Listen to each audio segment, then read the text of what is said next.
Hello and welcome to APAC Weekly, where we bring you a showcase of our conversations on the APAC network. Coming up this week, behind the rise of cultural extremism, India's relationship with China back in the spotlight, how COVID has changed the future of urban design.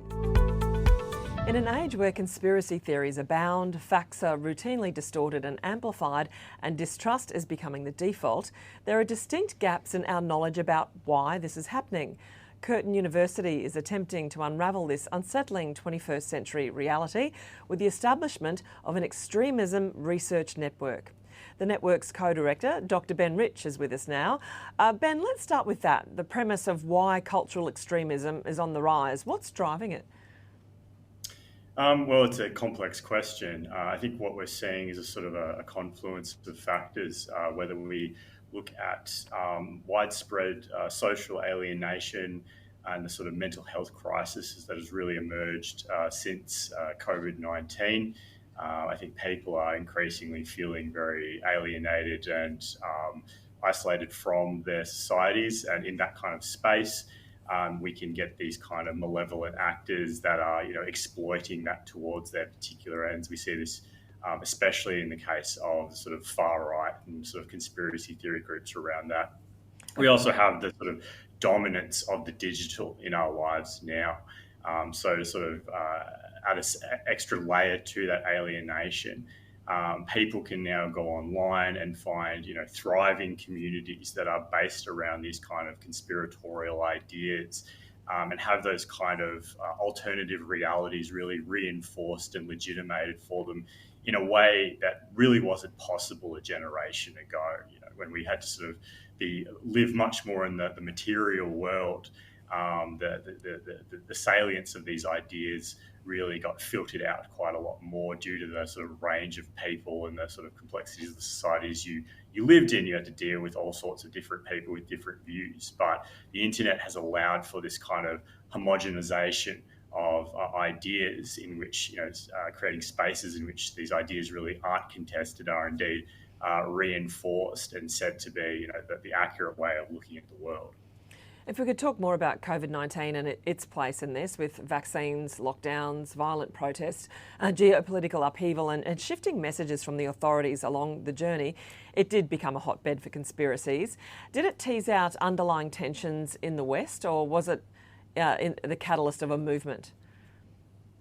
Oh, absolutely. I mean, I think what the effects of COVID-19 was to really bring out a lot of the contradictions in our societies and our economy, in our relationship between citizen and state that had kind of been simmering away for quite a long time. We can trace this back to things like the GFC, the increasing precarity of work for many, many workers.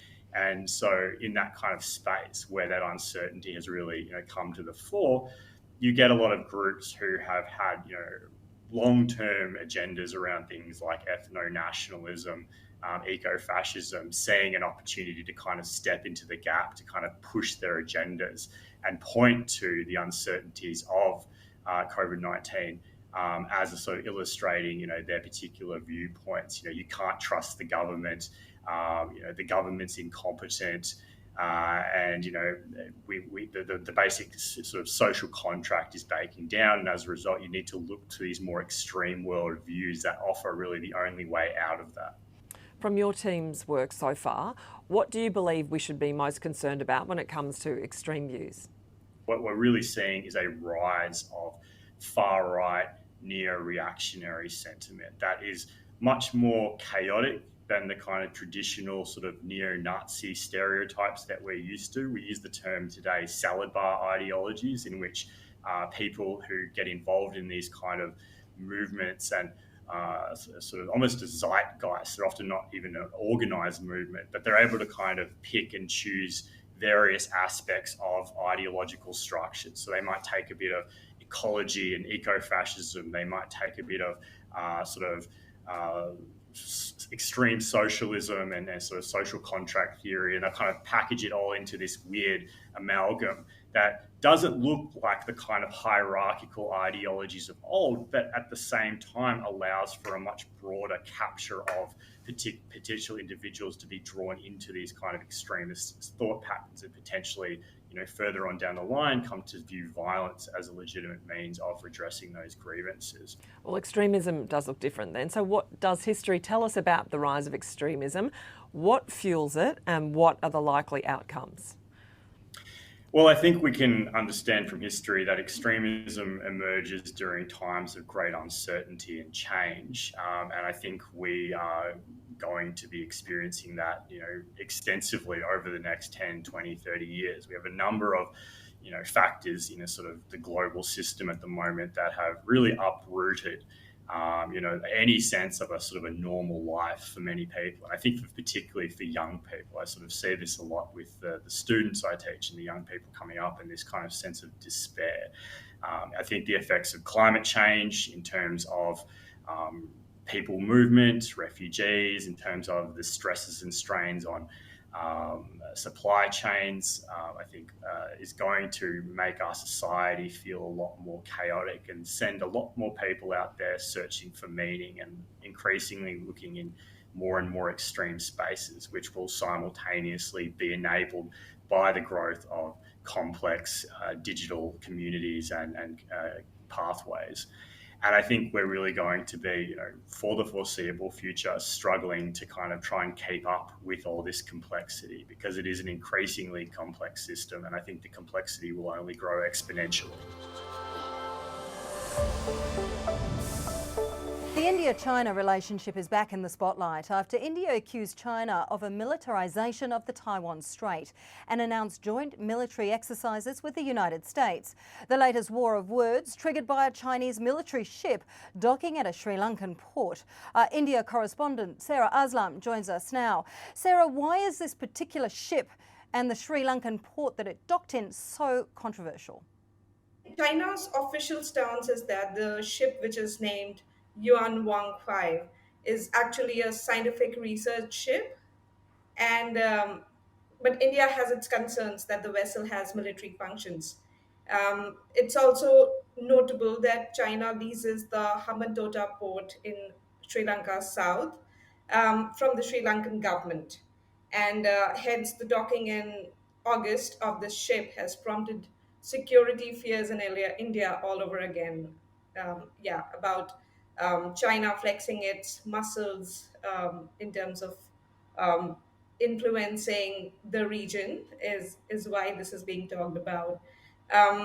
Just to quote a little bit of a report that came out in a leading Indian newspaper, it said that the Yuan Wang 5 is a powerful tracking vessel whose significant aerial reach, reportedly around 750 kilometers, means that several ports in Kerala, Tamil Nadu, and Andhra Pradesh, these are states in India, that could be on China's radar. So, this is why it is gaining so much traction. So does this mean that this is almost a negotiating tactic, if you like, by India? Given that Sri Lanka is facing its worst ever economic crisis, a negotiating tactic cannot be really ruled out.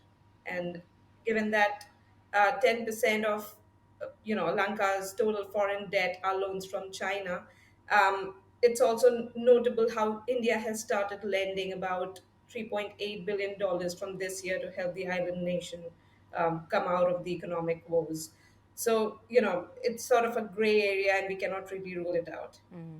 Now, it wasn't long ago, of course, Sarah, when India accused China of violating past border agreements in the Ladakh region. How concerning then is this escalation in the overall relationship?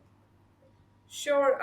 The past border escalations between India and China have really reached its peak in the past, and this time around there are new tougher stances being sort of normalized. Firstly, the U.S. House Speaker Nancy Pelosi's visit to Taiwan is one of the first visits of that significant leader visiting Taiwan. And then reacting to the visit, China carrying out large-scale military drills around Taiwan. Then again, the continuation of increased military activity that analysts have labeled as a sort of concerning new normal. Um, you know, diplomatically speaking, there are tougher stances being normalized in this scenario, and it is definitely concerning for countries, not just in the region, but the G7 countries that have already expressed concern. So, Sarah, where to from here for the overall relationship? So, Oriel, as I mentioned, that the G7 countries and the foreign ministers, the UK, the US, Canada, France, Germany, Italy, and Japan, they've already expressed concerns about China's military activity in this trade. And at that point, India did not really use a very um, tough stance. It sort of used the vaguer statements like it was concerned at recent developments and urged the exercise of restraint, the usual normal lingo in diplomatic responses. So this time around, when India is jumping into the picture and using the word militarization for the first time, it's interesting to see how everything evolves and what the G7 countries do if China continues with its military activities undeterred.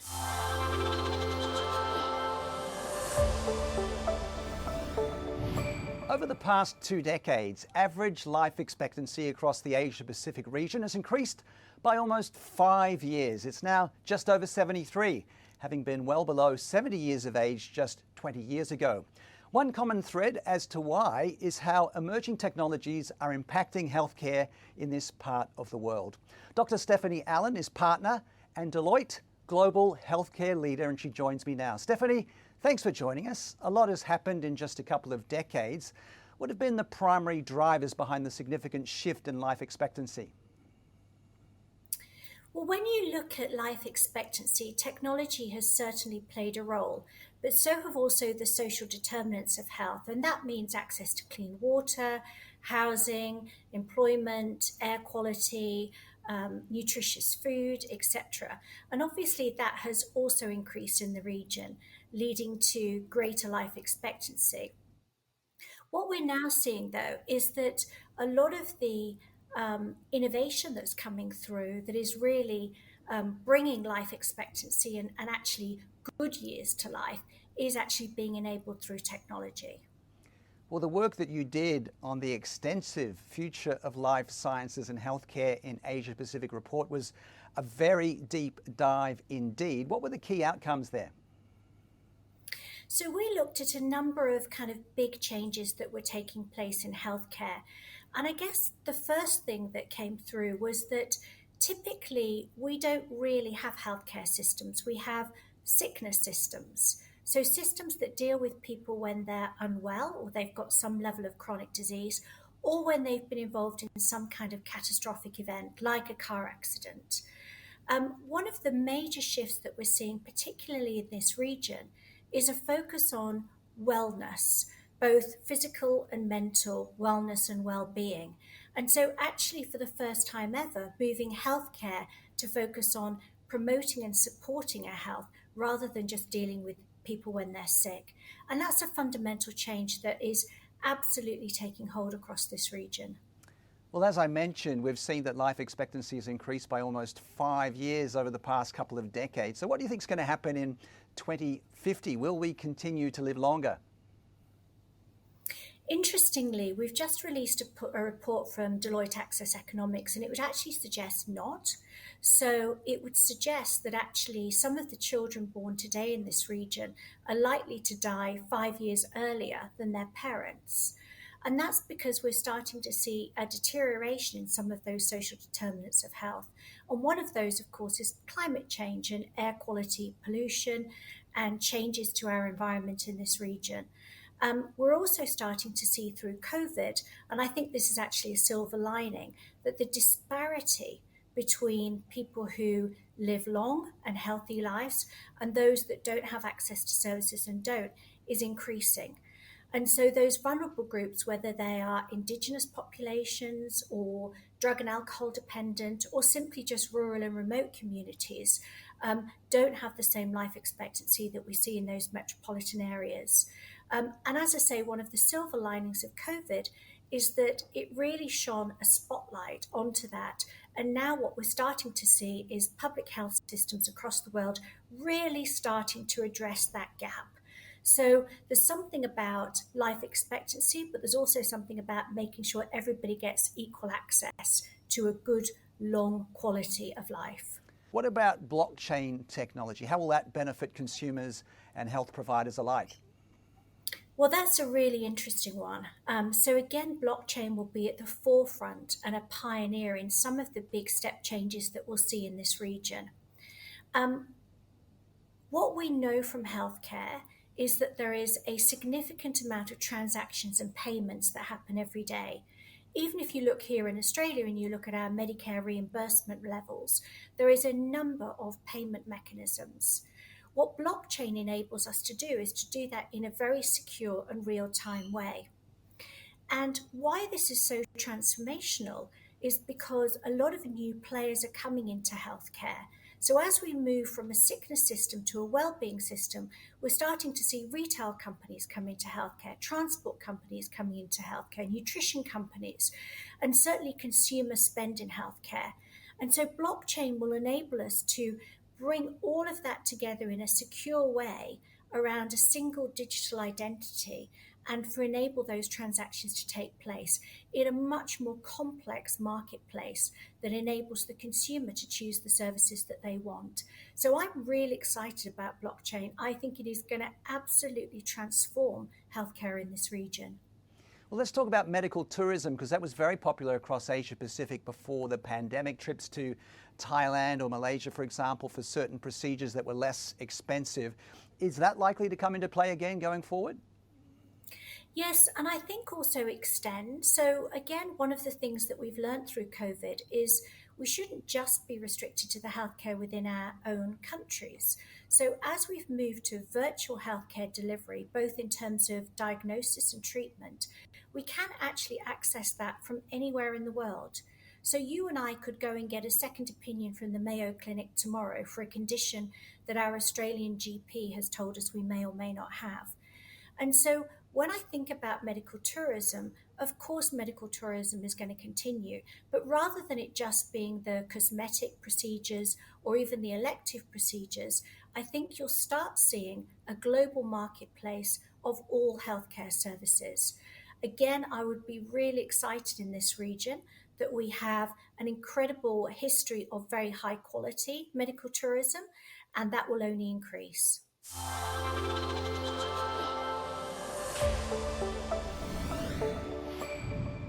Being future ready has long been a mantra for companies, cities and nations across the globe.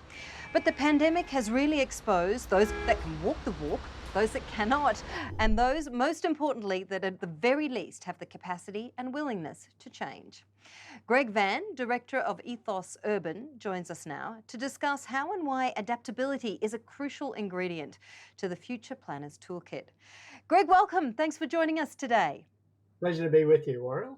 Now let's start with that premise. Given the many variables ahead, as we've seen, of course, over the last couple of years, on so many fronts globally, has planning as a profession become a necessarily fluid vocation? I think it's an interesting question. Like the proposition that things are no longer predictable is only true to a certain point. Predictability, climate change is entirely predictable. The basic human needs for people that they need to have met in their cities are entirely predictable. What's changed is the circumstances in our cities. So we need to actually become adaptable to them and be a forward-looking profession as we have been traditionally, and stop getting caught in the detail. So when you look at what happened with COVID-19 and the pandemic, how much did that change the way that planners are actually doing their job now? Because, you know, we've had so many trends that have moved over the last couple of years, and it really is a different process when it comes to planning. But how much has that changed the way that you and your cohort, your profession, does their job, essentially? Yeah, I mean, it's obviously had some fundamental impacts. I mean, we know that it has really lit a torch under our regional cities, people wanting to move out of the big cities. I think that trend will flow back the other way over time, but it's given our profession an opportunity to make great cities beyond our big cities. And so I think that's something which is a real challenge, which many of our colleagues in regional areas are responding to.